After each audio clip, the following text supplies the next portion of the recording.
আমি একটা সুন্দর কথা বলে দিই। আমার রসুল পাক সাল্লাল্লাহু আলাইহি ওয়াসাল্লাম যে রাস্তা দিয়ে যেতেন, শুনুন, কুরবান যাক মুস্তাফা জানে রহমতের কদমে আব্বাস সিদ্দিকীর জানমাল, আমার বাপমার জানমাল, আমার নেতার কদমে কুরবান যাক। মুহাম্মদ রসুলের মতো কেউ আসেনি আর আসবেও না, কেন আল্লাহ বলে দিয়েছে ইন্নাকা লাআলা খুলুকুন আযীম, সবথেকে উত্তম চরিত্র হলো মুহাম্মদ রসুল। জোরে বলুন সুবহানাল্লাহ। অতএব আমার রসুল যে রাস্তাতে যায়, রসুলের সঙ্গে দুশ্মনী করে ওই রাস্তাতে কাঁটা বিছিয়ে দেয়, কাঁটা বিছিয়ে দেয় যাতে রসুলের পায়ে ফোটে। একদিন কাঁটা নাই, হুজুর বললেন, একজনকে জিজ্ঞেস করলেন কে কাঁটা বিছিয়ে, রসুল কিন্তু জানে। তথা শোনো নবীর উম্মতেরা, দুশ্মন কেউ ভালোবাসতে হয় যেটি ওস পরিবর্তন যদি হয়ে যায়। তাহলে কি করলো রসুল? জানার পরেও কিন্তু ঝগড়া করতে কোনোদিন যায়নি। এই তুমি কাঁটা দাও কেন রোজ, এটা আমার যাতায়াতের রাস্তায়, কোনোদিন বলতে যায়নি। রোজ সরিয়ে সরিয়ে সরিয়ে সরিয়ে চলে যেতেন। আহা, কত সুন্দর আদর্শওয়ালা। এমনি লোক প্রেমিক হয়ে যায়নি, এমনি লোক দিবানা হয়ে যায়নি। আর যে সময়ের কথা বলছি সে সময় ছেলে মাকে হত্যা করত, ছেলে বাপকে হত্যা করত, বাপ নিজের মেয়েকে জ্যান্ত পুঁতে দিত। সেই সময়ে রসুলের রাস্তায় কাঁটা দিচ্ছে, রসুল জানে কে প্রতিদিন সরিয়ে সরিয়ে যায়। একদিন কাঁটা নাই, জিজ্ঞেস করেছে কাউকে যে অমুক মহিলা বয়স্ক এনে কাঁটা দিত, আজকে দেয়নি, কি ব্যাপার? বলছে সে তো অসুস্থ। কুরবান যাক সেই নবীর কদমে। নবীর সঙ্গে সঙ্গে তার বাড়িতে গেছে, যে তার খোঁজ নিচ্ছে, মা তুমি অসুস্থ শুনলাম, কি হয়েছে, এখন কেমন আছো? মহিলা আমার রসুলের মুখের দিকে চেয়ে বলছে, বাবা তুই আমায় চিনিস? বলছে হ্যাঁ চিনি, আপনি তো রোজ আমার রাস্তায় কাঁটা দেন যাতে আমার পায়ে লাগে। বাবা জানার পরও হুজুর ওই সময় রসুল বলেছিলেন আপনি আমার ক্ষতি করতে চান, কিন্তু আমি মুহাম্মদ আপনার ক্ষতি চাই না। জোরে বলুন সুবহানাল্লাহ। সেই নবীর উম্মত আমরা। এই মহান কাজ মানুষের জন্য। মানুষ আমরা দুনিয়ায় এসেছি আল্লাহর সৃষ্টিকে ভালোবাসবো, আর আল্লাহর সৃষ্টির মধ্যে সমস্ত সৃষ্টিকেই ভালোবাসতে হবে। ইচ্ছা করে একটা পিঁপড়েকে মারা কিন্তু পাপ, এটাও শুনে রেখে দাও। ইচ্ছা করে একটা পিঁপড়েকে যদি মারো ওটাও পাপ। আর ইচ্ছা করে একটা পানিতে পিঁপড়ে পড়ে আছে, তুমি যদি তুলে ডাঙায় করে দাও, পৃথিবীর কেউ দেখতে পায়নি, তোমার এই কাজটাই তোমার মালিক কিন্তু খুশি হয়ে যায়। জোরে বলুন সুবহানাল্লাহ। এর নাম হল ইসলাম। এত ছোট্ট একটা বিষয় বলুন তো, একটা পিঁপড়ে পানিতে পড়ে আছে, আমার নজরে পড়েছে, আমি তাকে তুলে ডাঙাইতে দিলাম, আমার আল্লাহ খুশি হয়ে যায়। একটা পিঁপড়ে, তাকে ইচ্ছা করে মারা যাবে না। তাহলে সেই ধর্ম কখনো মারপিট ফিতনা শিখায় না। তবে ইসলাম একটা জায়গায় কিন্তু বলেছে জান বাঁচানো ফরজ। এটাও শুনে রেখে দেন, না আবার হাঁ করে রয়ে যাবেন তো। জান বাঁচানো ফরজ। দেখছি দিক আপনার জান লিচ্ছে, জান দিতে এসেছে, এই বাঁচাবার জন্য আপনাকে প্রতিরোধ করার ইজাজত ইসলাম দিয়েছে, না হয়তো মরে যাবে। মানুষের উপরে একতরফা তো অত্যাচার হতেই থাকবে।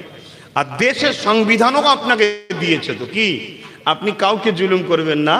আপনাকে যদি কেউ জুলুম করতে আপনার বাড়িতে আসে, সংবিধান আপনাকে রাইট দিয়েছে প্রতিরোধ করো। কথা বুঝে আসছে না? তো যাই হোক, আমি আবার ফিরে যাচ্ছি। সেবা, সেবা কত মহান। আল্লাহ রসুল দিন দুনিয়ার বাদশাহ হাবিবুল্লাহ জনাবে মোহাম্মদ রাসূলুল্লাহ সাল্লাল্লাহু আলাইহি ওয়াসাল্লাম বলছেন, সাহাবা হুজুরদের ঘরে শুনিয়েছেন, ইতিহাস শুনুন। এক নারী ছিল, যে নারী স্বভাব খারাপ হোক, পেটের জ্বালাই হোক, পাপ কাজে লিপ্ত হতো, তার মাধ্যম দিয়ে পয়সা ইনকাম করত। বুঝতে পারছেন?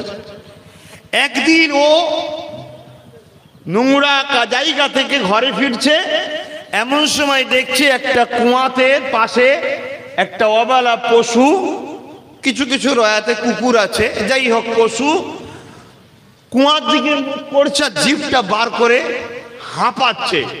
অর্থাৎ বোঝা যাচ্ছে ও পানি পান করতে চাইছে, কিন্তু কুয়ায় তো পানি পান করতে পারবে না।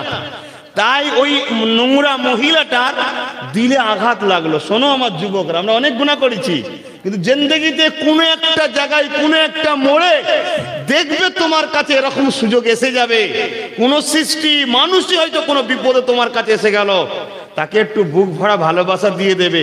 সৃষ্টিকর্তা সৃষ্টি হিসাবে যে ধর্মেরই হোক, দেখবে তোমার মালিক হয়তো সেখান থেকে তোমাকে পরিবর্তনের রাস্তা বার করে দেবে। জোরে বলুন সুবহানাল্লাহ।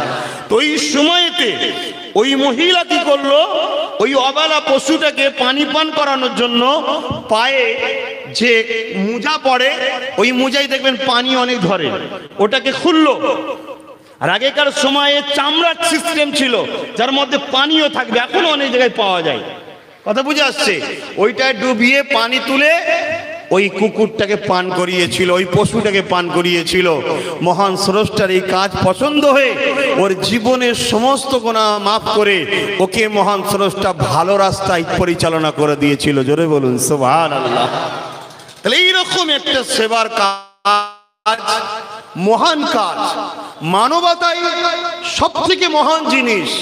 আর মানবতা, ইনসাফ, ইনসানিয়াত, ওই মানুষ শুধু মানুষকে ভালোবাসলে হবে না, আল্লাহর সৃষ্টি প্রতিটা জিনিসের উপর তোমার মহব্বত ভালোবাসা থাক।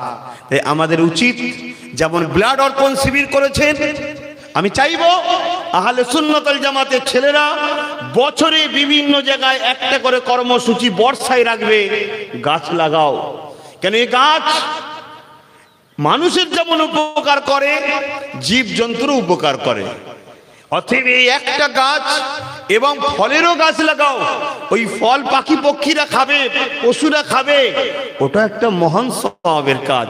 আল্লাহ রাসূল বলেছেন, মানুষ মারা গেলে তার সব দরজা বন্ধ হয়ে যায়, যদি সে দুনিয়ায় একটা আম গাছ বা কুল গাছ লাগিয়ে দিয়ে আসে বা খাজুর গাছ, ওই সারা জীবন যতদিন ওই গাছ বাঁচবে, ফল দেবে, মানুষ খাবে, পশু পক্ষী খাবে, তার একটা সাদকায় জারিয়া ওই কবরবাসী পায়। জোরে বলুন সুবহানাল্লাহ।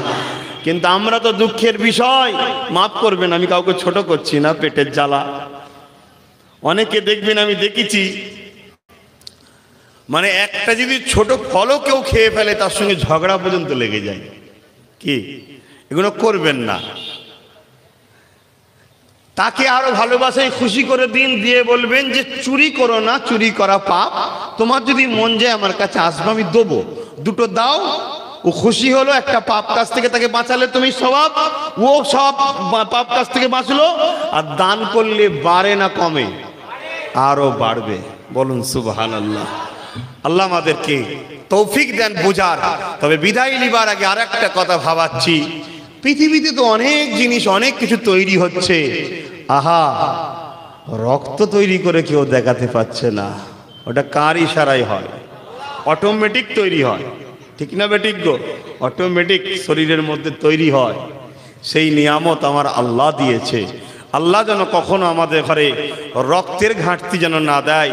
আমাদের বাচ্চাদের ঘরে ওই থ্যালাসেমিয়া রোগ, ওই রোগ থেকে যেন হেফাজত করে। বিশেষ করে যারা এই মহান কাজে আগিয়ে এসেছে, যে কোনো দিক দিয়ে, বুদ্ধি দিয়ে হোক, সময় দিয়ে হোক, অর্থ দিয়ে হোক, যে কোনো দিক দিয়ে আগিয়ে এসেছে, সবাইকে আল্লাহ এই মুসিবত থেকে হেফাজত করেন। এবং আমার দেশ আজকে থ্যালাসেমিয়া রোগেতে বহুত বাচ্চা ভুগছে, সে যে ধর্মেরই হোক, সবাইকে যেন মহান স্রষ্টা আল্লাহ ভালো করে দেন। কেন কায়নাতের মালিকের কাছে আমরা সবাই চাইব, মানবতার স্বার্থে, হিন্দু হোক, দলিত হোক, আদিবাসী হোক, সাঁওতাল হোক, বাগদি হোক, সবার ঘরের বাচ্চারাই সুস্থ থাকলে সবারই মা বাপ খুশি হয়। হিন্দুর মায়ের মনে কি ময়া নাই? মুসলমানের মায়ের মনে কি ময়া নাই? সবার মা মাই হয়, ঠিক না বেঠিক গো? মায়ের দিল সবার সমান বানিয়েছে মহান স্রষ্টা। তাই কারো ঘরের বাচ্চা যখন এই বিমারে ভোগে, ওই বাপ মা পেরেশান হয়ে যায়। তাই সর্বধর্মের বাচ্চাদের যেন মহান স্রষ্টা এই থ্যালাসেমিয়া রোগ বা এই সব শক্ত শূন্যতা রোগ থেকে হেফাজত করেন। আর আমাদের সবাইকে মহান স্রষ্টা মিলেমিশে রাখেন। বলুন আল্লাহুম্মা আমিন। একটা কথা বলবো, ব্যথা নিলে হবে না, আজকে একটু ছেড়ে দিতে হবে, আজকে একটু ছেড়ে দিতে হবে। শেষ করি, আমি সবার কাছে জানতে চাইছি,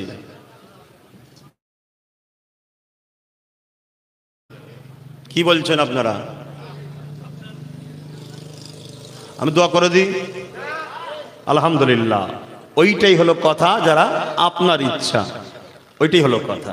দেখুন, আমি নিজের নাম করতে আসিনি, কিন্তু আমি যে দলের বা যে নেতার কর্মচারী, সেই নেতার কর্মচারী হওয়ার জন্য আমাকে কেউ যদি ভালোবেসে আমার জুতোটাকেও বয়, তারও লাভ আছে। অহংকার করছি না, আমি আমার বলছি না, আমি শুধু কর্মচারী হওয়ার জন্য। কেন? আমি পৃথিবীর বুকে সব থেকে মহান ব্যক্তির গোলাম, মোহাম্মদ রসুলের গোলাম, আমি তার দলের কাজ করি। আমি কথা বুঝে আসছে না? নাই? তাই আমি যখন জিজ্ঞেস করছি, তাহলে আপনার মুখ থেকে উত্তর কি আসবে? যে আপনি যেটা চাইবেন। এটার মধ্যে একটা আদব আছে। কথা বলা থেকে কষ্ট নিলেন নাকি? সবাইকে বলছি, কষ্ট নিলেন? দেখুন ভাই, ভালোবাসেন কেন? আপনাদের সঙ্গে আমাদের সম্পর্ক কিন্তু এইখান থেকে। প্রথম সম্পর্কটা কোথায়? এখানে। এবার দুনিয়াবি স্বার্থে একে অপরের উপকারের জন্য, একে অপরের জন্য চিৎকার করা, হেল্প করা, একে অপরকে সহযোগিতা করা, মুসিবত আপনাদের উপরে চতুর্দিক থেকে ঘিরছে তাই বাঁচাবার জন্য চিল্লানো, অনেক কিছু করছি, ওটা আলাদা পাঠ।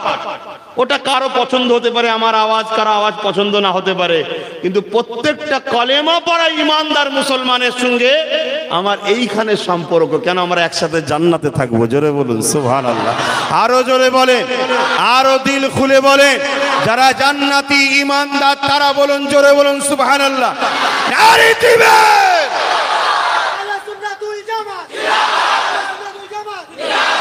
ভাইয়ের আমার, ভাইয়ের আমার। তাই আজকে একটু বিদায় নিচ্ছি, আল্লাহ চাইলে আলোচনা হবে। কথা বুঝে আসছে? কেন? আমি একটু ব্যস্ততার মধ্যেই আছি, আর বলে এসেছিলাম যে দোয়া করব, তথাপি এই বিষয়টার উপর একটু আলোচনা করলাম। আপনাদের আবার সময় আমি নিলাম। আপনাদের কি বিরক্ত হলেন? কষ্ট হলো? আর এই যে জিজ্ঞেস করছে, এটা কি? এটা হচ্ছে মানবতা, ভালোবাসা। এটা কে শিখিয়েছে? আমার রাসূল, নবী সাহাবাদেরকে বলেছে, বাবা আমার দ্বারা কেউ যদি কষ্ট পেয়ে থাকো, আমার থেকে প্রতিশোধ নিয়ে নাও। শুনছেন? কে বলছে? নবী। এই কথাটা একটু বলে দোয়া করছি। শুনছেন তো ভাই? আমরা নবী সম্বন্ধে কতটা বুঝি জানি না, তবে আমার যুবকদের বলবো, খুব সাবধান। চুপ থাকো তাও ভালো, মুখ খুললে নবীর শানে খুব বুঝে কথা বলবে। কেন? উনি জাতা জিনিস নয় বাপ। একটা চুল পরিমাণ এদিক ওদিক হয়ে গেলে ব্যাস জাহান্নামী।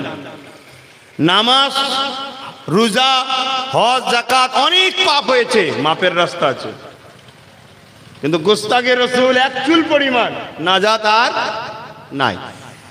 একদিন এক আয়াত নাজিল হলো যে আমার রসুলের ওপরে কারো যদি কথার আওয়াজ বেড়ে যায়, শুনছেন, তার আমলকে সব বরবাদ করে দেবো।